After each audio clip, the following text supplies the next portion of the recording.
The fires of passion can ignite at the most unusual of times. You never know when a conflagration will come on, so it is best to just smile and enjoy the burn. This story takes place back when spring break used to mean something.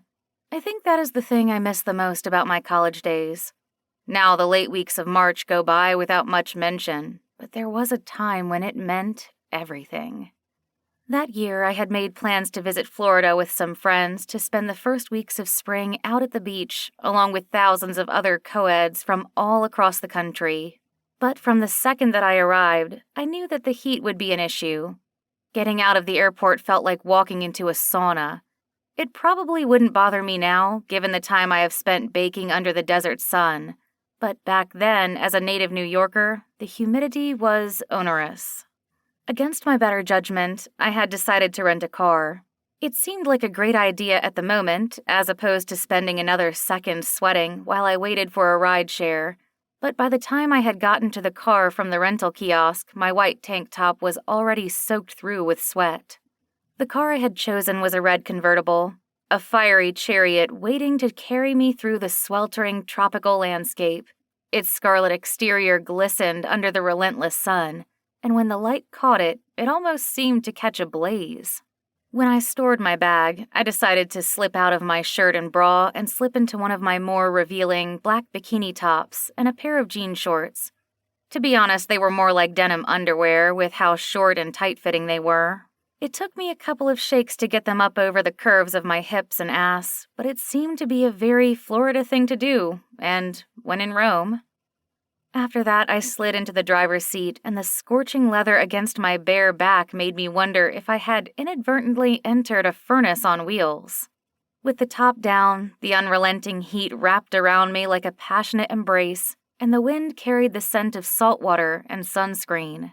It was the perfect choice for a spring break adventure, a compact inferno of freedom that promised to burn bright through my vacation.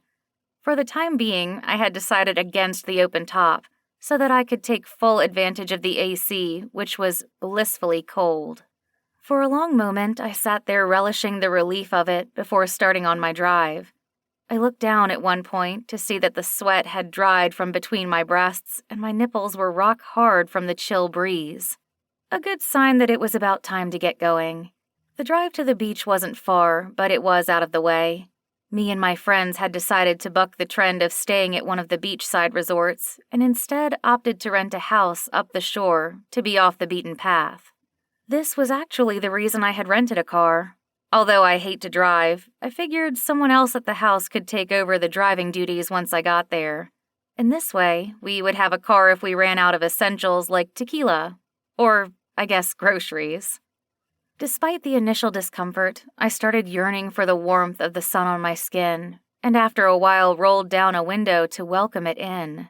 I wasn't nearly as tan at the time, so I was looking forward to the opportunity to bake in the tropical heat a bit and return to class the following week with an iridescent glow. After a while, I even pulled off the side of the road to put the convertible top down because I knew better than to do it while driving. But that is another story entirely. Driving down the road with my music on full blast, I didn't have a care in the world. The contrast between the searing heat of the early day sun and the cool breeze augmented by the blasting AC was exhilarating.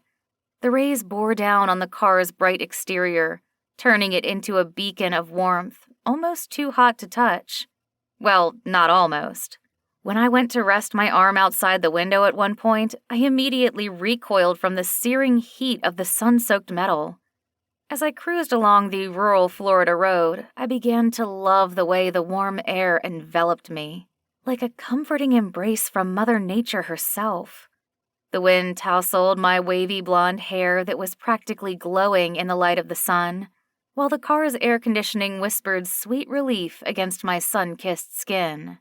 I had left all of my stress behind me, and the only thing that mattered was the journey ahead, each mile taking me further from the ordinary and deeper into the heart of a scorching, sun-drenched adventure.